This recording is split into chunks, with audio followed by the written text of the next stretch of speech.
7ই November অর্থাৎ জাতীয় বিপ্লব ও সংহতি দিবসের 50 বছর পূর্তি, 50 ইয়ার্স, এটা কিন্তু কেউ আমরা লক্ষ্য করিনি। এই 50 বছরে আমরা আবার আজকে একটু অত্যন্ত জাঁকজমক করে 7ই নভেম্বর পালন করছি। কেন? এই জন্যে যে আবার স্মরণ করতে চাই যে 7ই নভেম্বর ছিল আধিপত্যবাদের বিরুদ্ধে একটা বিদ্রোহ। এই 7ই নভেম্বর ছিল বাংলাদেশের দেশপ্রেমিক সৈনিক এবং দেশপ্রেমিক মানুষের একটা ঐক্যের প্রতিফলন। আর এই 7ই নভেম্বর ছিল আমাদের দেশের স্বাধীনতার ঘোষক, আমাদের সবচেয়ে প্রিয়, যে আমাদের বাংলাদেশের চেহারা পাল্টে দিয়েছিলেন, সেই নেতা শহীদ জিয়া রহমানকে স্বাধীনতা সর্বত্র প্রতীক হিসাবে পরিণত করার দিন।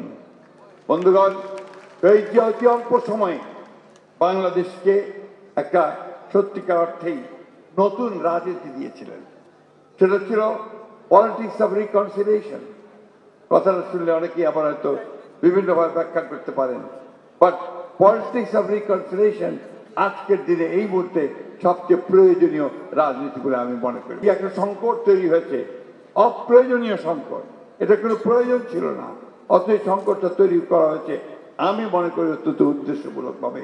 অর্থাৎ বাংলাদেশের যে গণতান্ত্রিক উত্তরণের যে পথ, সেই পথকে বাধাগ্রস্ত করা, বাংলাদেশে সত্যিকার অর্থে সংস্কারের জন্য যে নির্বাচন হওয়া দরকার সেই নির্বাচনকে বাধাগ্রস্ত করা, জনগণকে ভবিষ্যৎকে একটা অনিশ্চিত অবস্থায় ফেলা।